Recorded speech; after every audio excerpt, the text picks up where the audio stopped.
요한복음 5장이 끝나고 오늘은 요한복음 6장으로 넘어갑니다. 지난번 우리가 요한복음 5장 마지막에 유대인들의 불신앙의 뿌리에 대해서 우리가 깊이 생각해 봤습니다.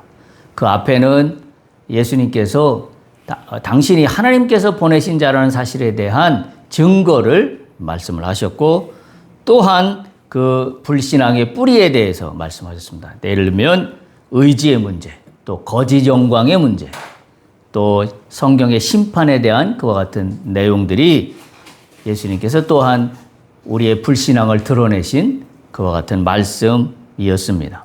어찌 보면 5장의 그 마지막 부분들은 말씀드린 바대로 뭔가 법정에서 강력하고도 직접적인 언어로 뭔가 설득하시고 또 증거를 대며 뭔가 변론을 하는 것과 같은, 그리고 마지막에는 우리의 불신앙을 진단하는 그와 같은 뉘앙스로 끝났는데, 오늘 6장은 또 완전히 분위기가 바뀝니다. 근데 여러분 보시다시피 6장은 굉장히 긴 장입니다. 그러니까 절수가 71절이나 돼요. 근데 사실 6장을 가만히 보면 거의 우리의 핵심적인 말씀들이 이 안에 다 들어가 있습니다. 그 중에 이제 우리가 살펴볼 이 다음에 나올 바로 얘기지만 오병이어의 기적도 이 6장 안에 들어있고요. 또한 생명의 떡에 대한 이야기도 이 6장에 들어있고, 여러 가지 말씀들이 6장 안에 포함되어 있어서 1절부터 71절까지 어느 하나도 놓칠 수 없는 그 같은 귀한 장에 속합니다.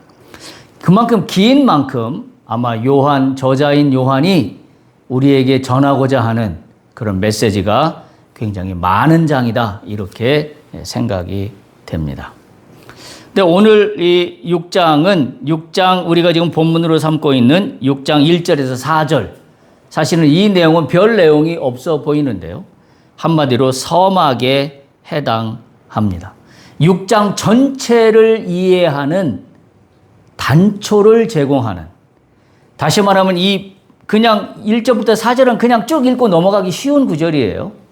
우리가 이미 읽었다시피 그냥 뭐 어디에 있었다 뭐 그런 같은 내용들이기 때문에. 근데 이 짧은 구절은 예를 들면 그런 거죠. 장소가 나오죠. 갈릴리 바다라는 장소, 디베랴 바다라고도 하는데 그 장소가 나오고, 또 청중들 큰 무리가 있었다라는 그와 같은 배경의 이야기, 그 다음에 또 위치에 대한 얘기도 나와요. 산에 있었는데 거기에 앉으셨다, 뭐 이와 같은 내용. 그리고 시간적으로는 6월절이 가까이 오고 있다. 그러니까 이 내용만 보면 뭐 갈릴리 바다로 가셨다, 청중들이 있었다, 큰 무리들이 있었다, 산에 올라가셨다, 산에 앉으셨다, 그리고 시간적으로는 6월절이 가까이 오는 그런 시간대였다. 뭐 아무런 어떤 이벤트는 일어나지 않는 그와 같은 본문의 말씀입니다. 그래서 그냥 지나가기 쉬운 본문의 말씀이 바로 1절에서 4절인데요. 그러나 우리가 분명히 기억해야 되는 것은 성경에는 어느 한 절도 괜히 들어가 있는 성경 구절이 없다라는 게 우리가 믿는 개혁신앙의 믿음이에요. 다시 말하면 한 절, 한 구획도, 한 획도 의미 없이 들어간 것이 없다라고 하는 것이 우리가 믿는 기독교 개혁신앙에서의 믿음의 순수성입니다. 그렇다고 본다면 별 이벤트가 아직 일어나지 않았지만 1절에서 4절에 보이는 이 서막에 해당하는 이 이야기는 어쩌면 가장 중요한 메시지를 암시하고 있는 그와 같은 구절이라고 볼 수 있습니다. 예를 들자면 우리가 영화를 보러 가든지 또는 연극을 보러 가든지 뭐 하여튼 어떤 그 퍼포먼스를 보러 갈 때 항상 그 무대 장치가 처음에 딱 하고 조명이 꺼져 있다가 조명이 켜지면서 그 무대 장치의 첫 장면이 딱 나오죠. 근데 우리가 영화나 연극을 볼 때 우리가 이미 그와 같은 경험이 있지만 첫 장면에 나왔던 그 무대 장치의 그 위치, 그 다음에 그 배경 이런 것들이 결코 그냥 들어간 게 아니라는 걸 우리는 압니다. 그러면서 오늘 6장을 열면서 6장 1절에서 4절에 이어지는 이 아무것도 아닌 이벤트가 없어 보이는 이 내용은 6장 전체를 끌고 가는 중요한 단서가 되고 있다라는 거죠. 크게 세 부분으로 이루어지는데 하나는 첫 번째 1절에 있는 그 후에라는 단어로 시작하고 두 번째는 동기를 말하는데 무리들은 표적을 보았음이러라 라는 말씀이 나오고요. 그리고 셋째는 위치와 때가 나오는데 산에 올라가 앉았는데 6월절이 가까이 왔다. 이와 같은 크게 세 가지 배경의 설명이 이루어지고 있습니다. 그런데 이 짧은 4절 속에 말씀드린 대로 6장 전체를 끌고 가고 어쩌면 요한복음 전체에서도 차지하는 무게감이 있는 말씀이 오늘 6장 1절에서 4절에 있는 열어지는 첫 부분의 말씀입니다. 무대를 잘 알아야, 첫 장면의 무대를 잘 알아야 이 무대가 끝까지 끌고 가는 메시지가 뭔지를 잘 이해할 수 있는 그와 같은 상황과도 맥락을 같이 합니다. 그래서 제가 오늘 말씀의 제목을 이렇게 정했습니다. 새 출애굽, 새 만나의 서막. 그러니까 6장 전체에 끌고 가는 내용을 제가 여기서 암시하고 있는 거예요. 출애굽인데 어떤 출애굽? 새 출애굽이다. 다시 말하면 우리가 출애굽이라 하면은 바로 애굽에서 나왔던 그 시점에, 구약 시대 그 시점에 모세가 인도했던 그 시점에 그 이야기인데 오늘은 예수님에 의하여 펼쳐지는 새 출애굽의 메시지가 열려지기 바로 서막과 같은 그와 같은 무대의 모습이다 라는 그와 같은 의미입니다. 또 새로운 만나의 서막입니다. 이스라엘 백성들이 광야를 건너갈 때 만나를 통하여 건너갔습니다. 먹을 것을 채웠습니다. 그 만나의 폭발적인 은혜로 나타난 것이 우리가 뒤에 살펴볼 6장에 나오는 오병이어의 기적과도 연결이 됩니다.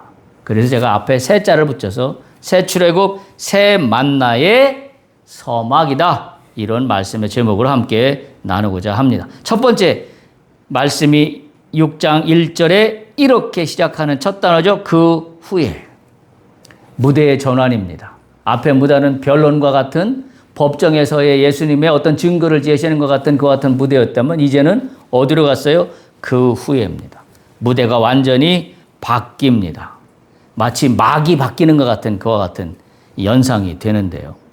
이 그 후에라는 단어 하나가 5장과 6장을 연결하는 브릿지 역할을 하고 있습니다.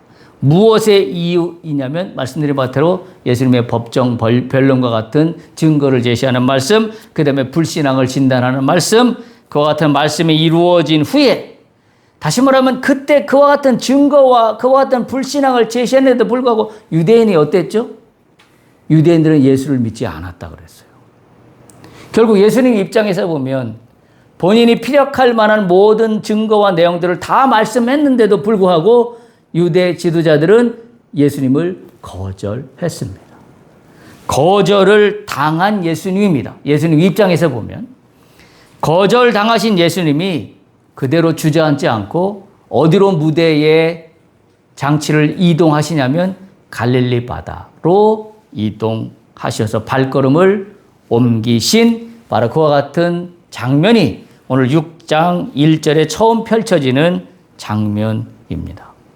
5장의 무대는 청중은 유대 종교 지도자들이었는데 6장의 무대에는 청중은 갈릴리의 평범한 무리들입니다. 대상도 바뀌었습니다. 포맷이 바뀝니다.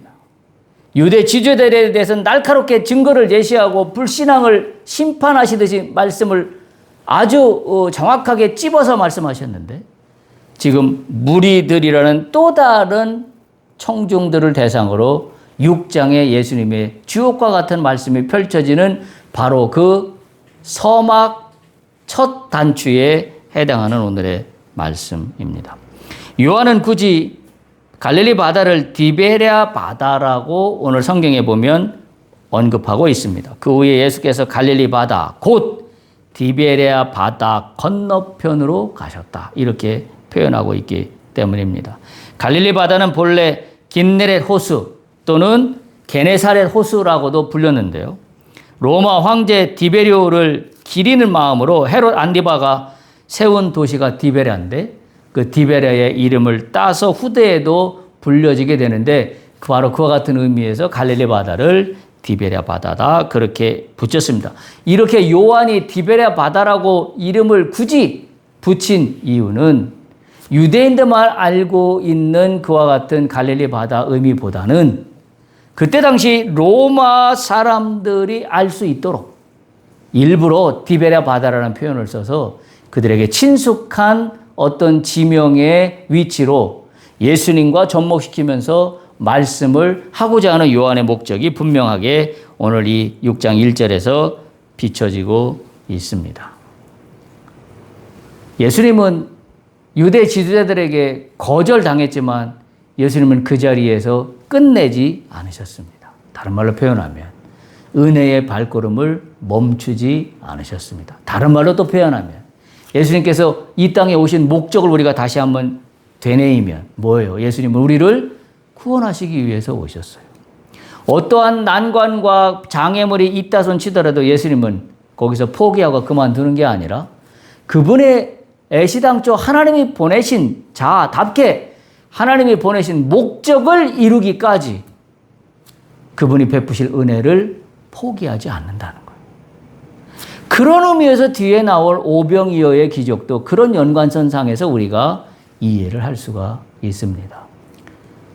우리가 이 6장에서 아마 제가 볼 때는 시간이 상당 시간 아마 소요돼서 6장이 끝나지 않을까 싶은데요. 우리는 6장을 바라볼 때 가장 대표적으로 우리는 오병이어만 바라봅니다.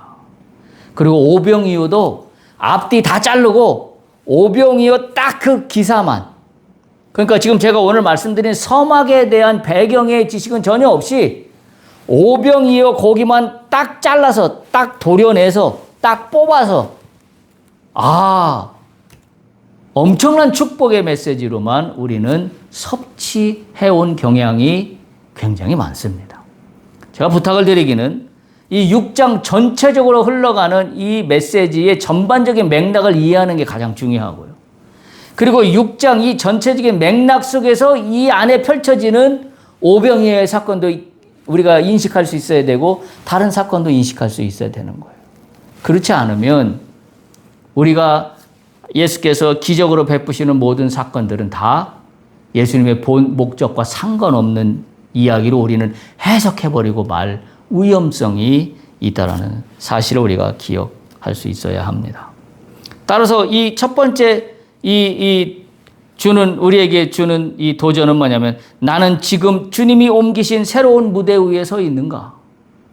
다른 말로 표현하면 나는 주의 말씀을 믿고 주님을 믿는다는 믿음으로 말미암아 이런 자리도 가고 저런 자리도 갔는데 어찌다 보면 나도 거절당한 것 같은 인생의 순간들이 여러 번 있습니다.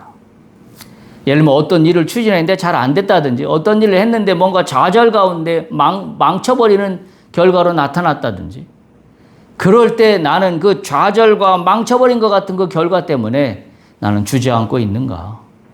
오늘 예수님으로부터 배우는 첫 장면은 뭐냐면 예수님도 똑같이 유대 지도자들로부터 거절당하고 심한 인격적인 모멸감도 느끼셨지만 그분이 원래 갖고 있던 사명을 놓지 않았다는 거예요. 우리 그거 붙잡아야 됩니다. 예수님은 무대를 옮기시면서까지 우리를 구원하시기 위한 은혜의 사역을 결코 포기하지 않으셨다는 거예요.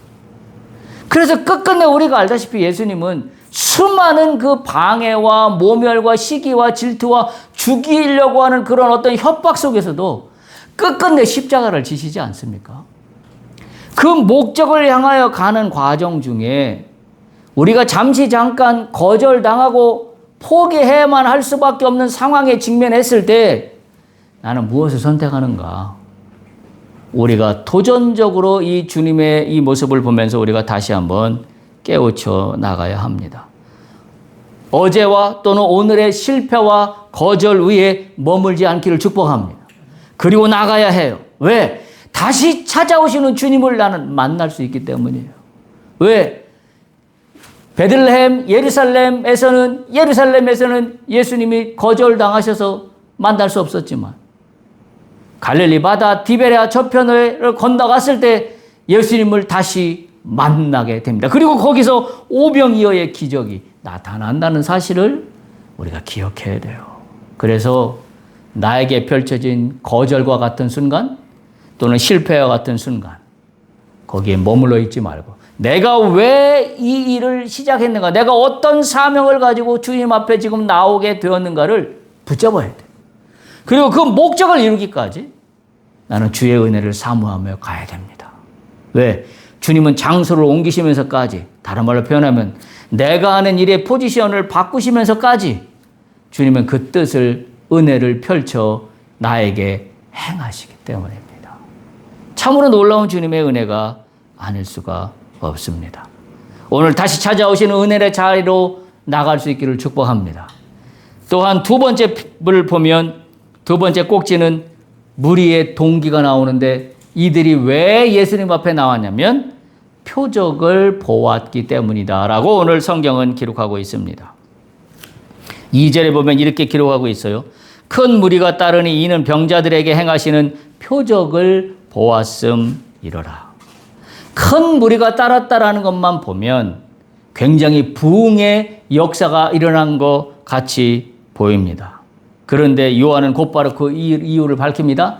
정말 예수님을 쫓아서 인생의 참 의미를 찾기 위해서 간 게 아니라 뭐 때문에 갔다고요? 병자를 고치는 표적을 보았기 때문에 무리가 모여 있는 겁니다. 엄밀히 말하면 뭐예요? 부흥이 아닙니다. 부흥처럼 보이지만 부흥은 아닙니다. 우리가 예수를 믿지만 우리가 교회를 매일 나오고 열심히 성경을 읽고 우리가 신앙생활을 하는 것이 내 스스로 판단할 때 부흥처럼 보이지만 우리가 잊지 말아야 되는 것은 나는 그렇다면 이때 당시에 이들처럼 예수님이 병자를 고치시는 표적을 보았기 때문에 다시 말해 어떤 보상이 있었기 때문에 나는 나의 신앙생활이 부흥되는 것처럼 열심을 다하는 것처럼 착각하지 않아야 됩니다.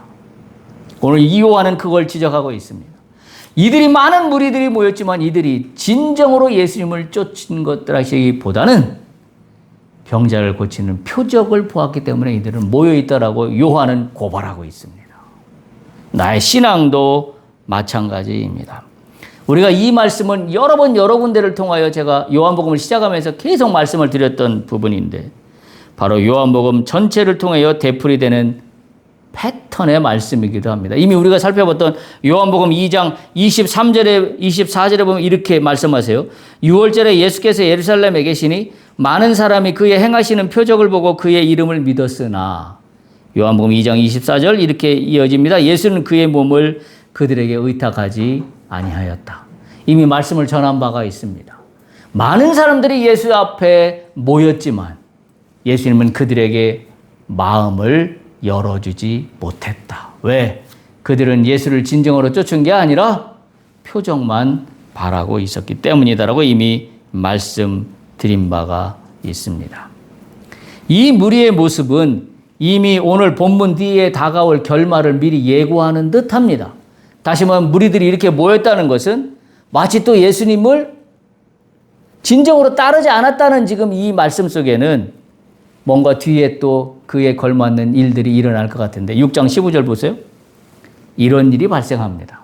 그러므로 예수께서 그들이 와서 자기를 억지로 붙들어 임금으로 삼으려는 줄 아시고 무리들은 예수를 진정으로 쫓은 게 아니라 그들의 어떤 목적을 해방시켜 준다라는 그 사건만 하나만 있으면 뭐라고요? 예수님을 붙들어 자기들의 임금으로 삼으려 합니다.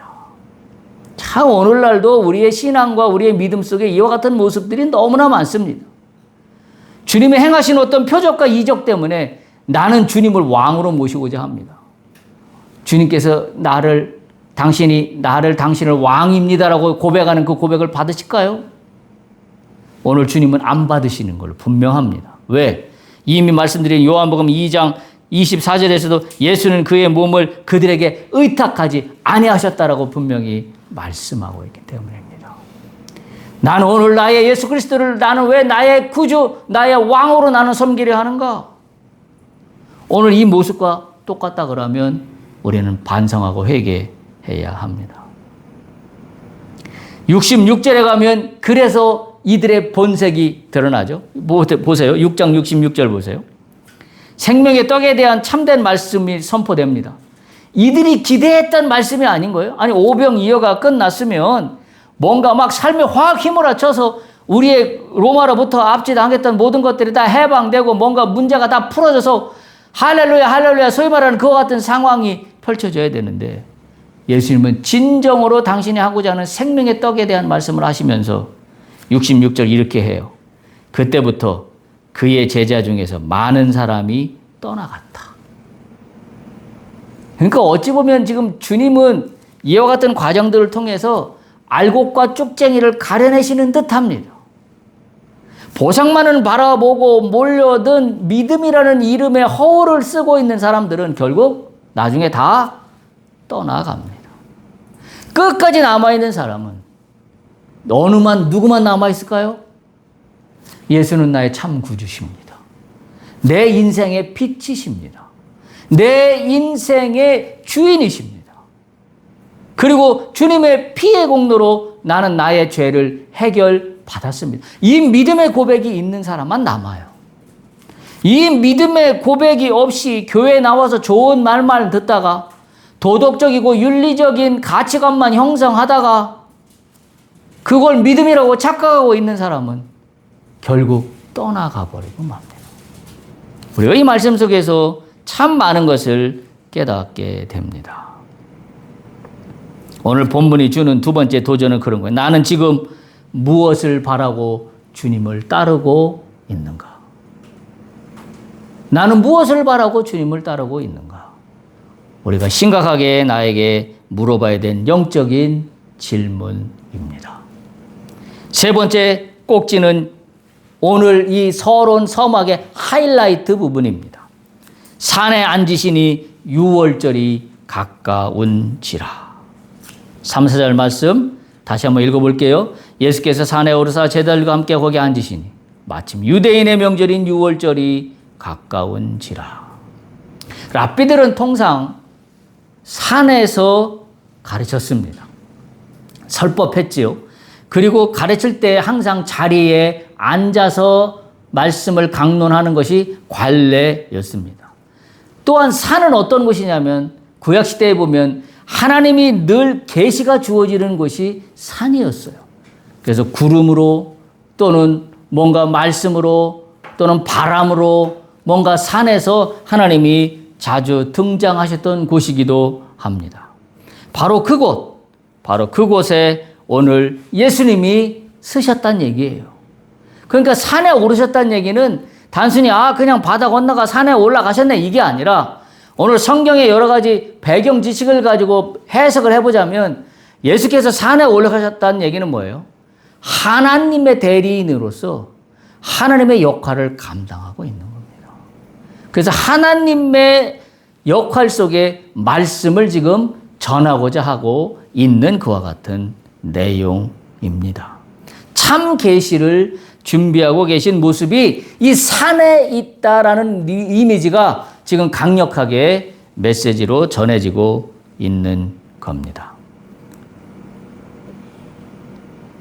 우리가 마가복음 6장 34절 병행 본문을 보면 이렇게 되어 있어요. 예수께서 나오사 큰 무리를 보시고 그들이 목자 없는 양 같음으로 인하여 불쌍히 여기사 이에 여러 가지로 가르치시더라. 산에 오르신 이유는 당신의 위엄을 당신의 권위를 드러내기 위해서 올라가신 게 아니라 목자 없는 양 같은 이 많은 무리들을 보시면서 불쌍한 마음이 드셨습니다. 그래서 이 산에 오르셔서 여러 가지로 가르치시기 위해서 산에 오르셨다는 이야기를 우리는 깨달아야만 합니다. 목자 없는 양 같음으로 인하여 불쌍히 여기사. 이게 주님의 마음인 거죠. 목자 없는 양 같은 무리. 나는 어떻습니까? 나는 목자가 있는 나무개입니까? 나는 목자가 없는 양 같은 나무개입니까?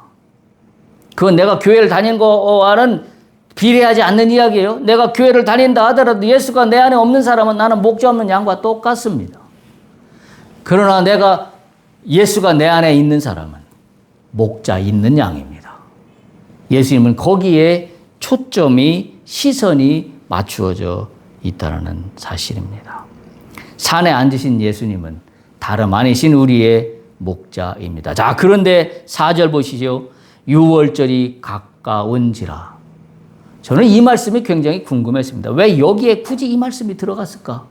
여러분 보세요. 1, 2, 3절하고 이 4절에 유월절이 가까워졌다라는 말 빼고 그 다음에 오병이어로 넘어가도 뭐가 다를 게 있나요? 제가 오늘 이 말씀을 준비하면서 저에게 완전히 꽂혔던 부분이 4절이었어요. 유월절이 가까운지라. 그래서 제가 깨닫게 됐어요. 아, 앞으로 펼쳐질 오병이어의 기적은 유월절의 연장선상에서 이해하지 않으면 제대로 이해할 수 없겠구나. 우리는 그동안 오병이어의 기적을 이야기하면서 유월절과는 상관없는 그와 같은 말씀으로 전했는데 오늘 이 본문은 그와 같은 것을 강력하게 먼저 섬하게 유월절이라는 그 모습을 쫙 하고 무대 배경으로 제시하고 있는 겁니다. 결코 장식적으로 그냥 끼어 들어간 말이 아니라 6장 전체를 해석해 나가는 키워드는 저는 6장 4절이라고 판단이 됩니다.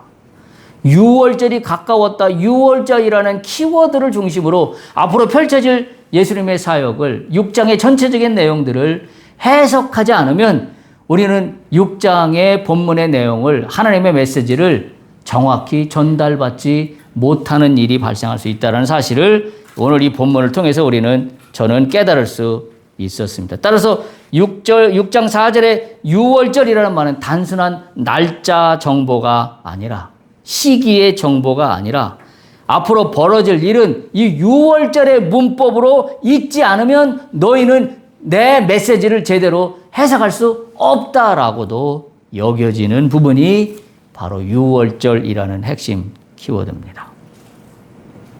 근데 우리가 그럴 수밖에 없는 것이 오병이어의 사건은 요한복음에 나오지 않아요. 마태복음 14장 13절에서 21절에도 나오고요. 마가복음 6장 30절에서 44절에도 오병이어의 기적이 나오고요. 누가복음 9장 10절에서 17절에도 오병이어의 기적이 나오는데 놀라운 사실은 제가 발견하고 놀라운 사실은 이 마태, 마가, 누가복음에 나온 유월절 언급에는 오병이어 사건의 언급에는 유월절 이야기가 없습니다. 유독 요한복음에서만 오병이어의 사건을 다루기 바로 전에 그 배경으로서 유월절을 언급하고 있다라는 겁니다. 그렇다면 요한복음의 저자인 요한은 무엇을 전하고 싶어 하는 것일까?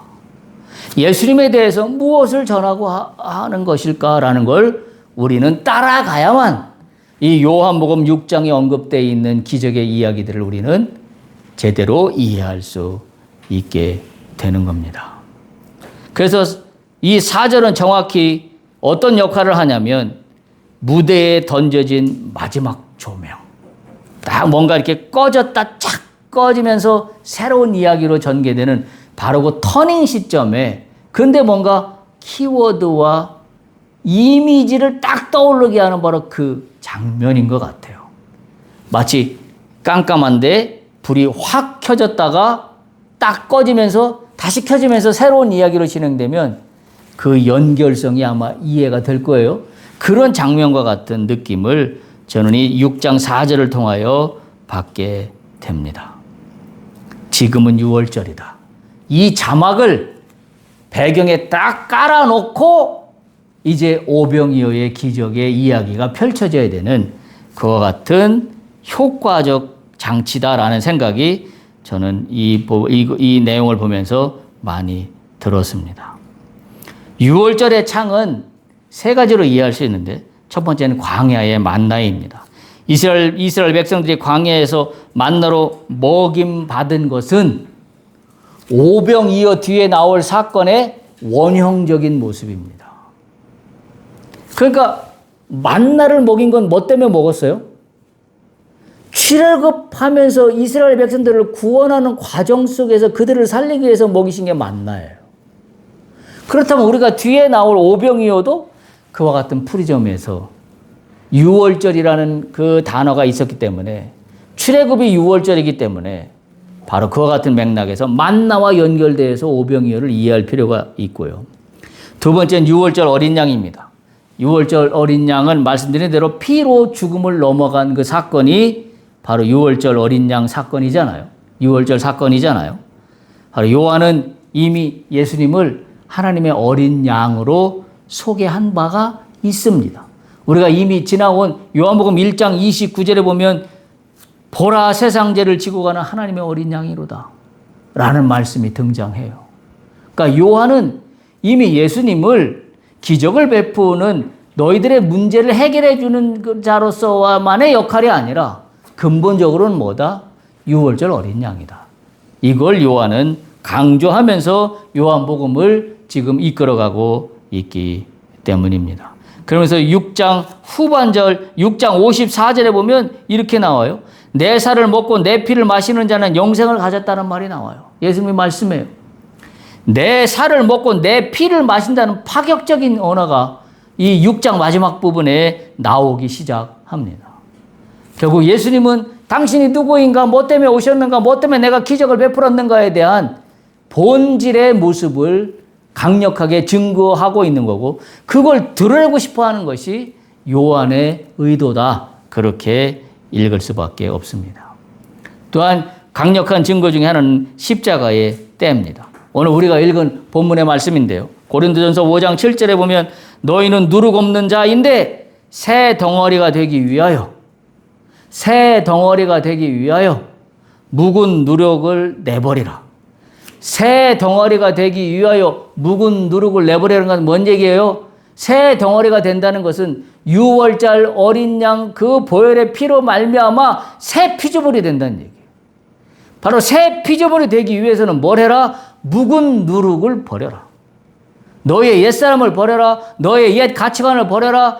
너희의 윤리적인 도덕적인 관점에서의 이 하나님을 믿는다고 하는 관점을 다 버리고 율법만 쫓아가는 다 관점을 다 버리고 그게 다 묵은 누룩이에요. 그리고 뭘 쫓아가라? 하나님의 유월절 어린 양 예수 그리스도를 쫓아가는 게 묵은 누룩을 내버리는 것.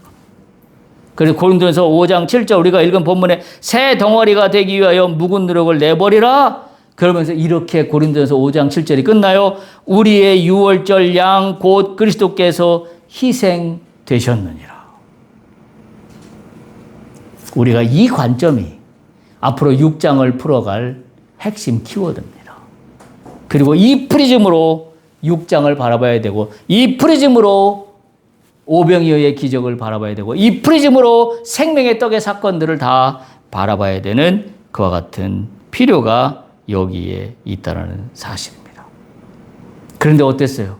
많은 사람들은 유대 지도자들은 이미 예수님이 하나님이 보내신 자라는 걸 이미 거절했고 증거를 제시했는데도 거절했고 너희들의 불신앙이 뭔지를 드러냈는데도 거절했고 그리고 그나마 따라왔던 많은 백성들은 많은 무리들은 예수님의 이 본뜻은 이해하지 못하고 뭐만 표정만 보고 따라왔다라고 오늘 요한은 고발하고 있기 때문에 이 모든 백성들 지도자나 무리들이나 참으로 영적으로 깜깜한 상태에 있는 것을 알 수 있습니다.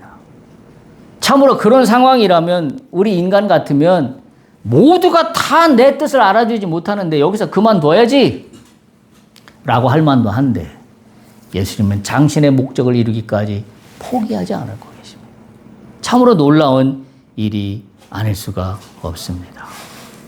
오늘 우리에게 주는 우리의 도전은 이겁니다. 나는 산에 오르신 그 목자의 음성 앞에 앉아 있는가? 유월절 어린 양이신 예수께서 나에게 펼치시는 구원의 손길 앞에 나는 앉아 있는가? 아니면 나는 무리들처럼 표정만 바라보고 앉아 있는가? 아니면 유대 지도자들처럼 내가 알고 있는 성경의 지식 외에는 아무것도 받아들이지 않겠다고 결단하고 나와 앉아 있는가? 어떤 모습인가? 우리에게 도전적으로 다가오는 본문이 아닐 수가 없습니다. 한마디로 오늘 요한이 우리에게 제시하는 것은 방향의 문제입니다. 너희는 예수를 왜 쫓아가는가? 너희는 예수를 왜 따라가는가? 너희는 왜 예수의 제사라고 이야기할 수 있는가? 5장에서부터 펼쳐졌던 유대 지도자들의 이야기나 6장 1절에 나오는 무리들에 대한 이야기나 모두가 다 예수를 쫓아가는 이유와 목적이 다 자기만 위해서 있었습니다. 자기가 생각하는 것이 정답이었습니다. 예수님이 오시면 예수님이 말씀하시는 게 정답이 되어야 되는데 유대 지도자들이나 예수님을 쫓아가는 무리들이나 다 뭐예요? 자기가 정한 그 정답 안에 예수를 가다 놨어요. 무리들은 예수를 어떤 정답 안에 예수를 가다 놨냐면 표적을 베푸는 사람으로 가다 놨고 유대 지도자들은 예수님은 어디에 가다 놨냐면 율법의 한계 안에 예수를 가다 놨어요. 그 안에서만 해석하려고 합니다. 자, 그렇다면 우리는 예수님을 어떻게 바라봅니까? 오늘 요한은 6장을 열면서 이걸 우리에게 제시하고 있습니다. 어떤 모습? 유월절 어린 양. 너희에게 제시되고 있는 예수님의 모습은 유월절 어린 양. 그래서 그분이 베푸시는 표적도, 그분이 베푸시는 은혜도 뭐 때문에 베푸시는가? 나의 죄를 위하여. 유월절의 핵심은 죄 사함 아닙니까? 나의 죄를 속하기 위하여 오신 그분이 끝까지 그 사명을 놓지 않고 계시다라는 사실입니다. 우리는 이와 같은 사실 앞에 주님을 바라보고 사모해야만 합니다. 예수께서 이 땅에 오신 그 목적의 본질을 똑똑히 바라볼 수 있어야만 합니다. 그 본질은 뭐예요? 말씀드린 대로 유월절을 강조한다는 것은 나의 죄예요. 예수님은 나의 죄의 문제를 해결하기 위해서 오신 분인데 나는 나의 죄의 문제를 해결하는 것은 외면한 채 슬쩍 뒤로 밀려놓고 나는 뭐에만 관심이 있습니까? 보상에만 관심이 있습니다. 마치 무리들처럼 예수께서 표적을 행하신 걸 보았기 때문이라 그 때문에 나온 사람들처럼 우리가 교회에 나오는 이유, 우리가 예수를 쫓아가는 이유는 단 하나예요. 나의 더럽고 추한 죄 때문인데 이 죄는 내가 내 스스로 해결할 수 없기 때문이에요. 그런데 이 문제는 오늘날 많은 현대 크리스찬들은 다 뒤로 살그머니 감춰놓고 그냥 성경 속에 있는 지식으로만 묻어놓고 우리는 뭐 때문에 매일 나와서 기도하고 뭐 때문에 매일 나와서 예배하고 찬양하고 있는가? 보상 때문입니다. 오늘 갈릴리 바다에 예수님을 쫓아 떼지어 있는 이 무리들의 모습과 우리의 모습이 별반 다를 바가 없다라는 사실 앞에 우리의 불신앙이 오늘 이 짧은 6장 1절에서 4절 말씀을 통하여 우리에게 드러나고 있다는 사실입니다. 우리는 우리의 관점을 다시 한번 돌려서 나의 죄를 위하여 자신의 몸을 끝까지 내어주시기까지 십자가를 선택하신 나의 구세주, 나의 구원자 예수 그리스도를 바라볼 수 있어야 합니다. 그분이 나의 편입니다. 그분이 나의 힘입니다.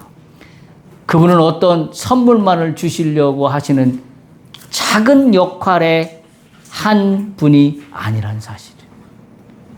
나의 죄를 해결하기 위한 이 본질적인 모습 속에 오늘 우리가 올라야 됩니다. 오늘 나의 영혼의 산에 예수님이 올라와 앉으셨습니다. 그리고 나에게 팔을 펼쳐 보이십니다. 아들아, 딸아, 내 이야기를 들어라. 나는 너의 죄를 구속하기 위하여, 나는 너를 살리기 위하여 이 땅에 내가 왔단다. 내가 너에게 베풀길 원하는 것들이 참으로 많이 있노라. 나는 너에게 무엇보다도 죄의 대속을 통하여 너의 이 땅에서의 삶에 하늘나라의 생명이 맛봐지기를 원하노라. 예수님이 이렇게 말씀하시는 듯합니다. 우리가 눈을 들어서 영적인 나의 산 위에 앉으셔서 나에게 손을 펼치시고 이리 오라고 말씀하시는 주님을 만날 수 있기를 간절히 소망합니다. 이제 앞으로 펼쳐질 출애굽의 역사, 새로운 만나의 역사는 새로운 예수님의 가르침 속에 우리의 인생 속에, 우리의 마음 속에, 우리의 신앙 속에, 우리의 사업 속에 내가 왜 이 목적으로 가야 되는가는 본질을 놓치지 않고 갈 수 있는 귀한 시발점이 되기를 간절히 소망하며 축복합니다.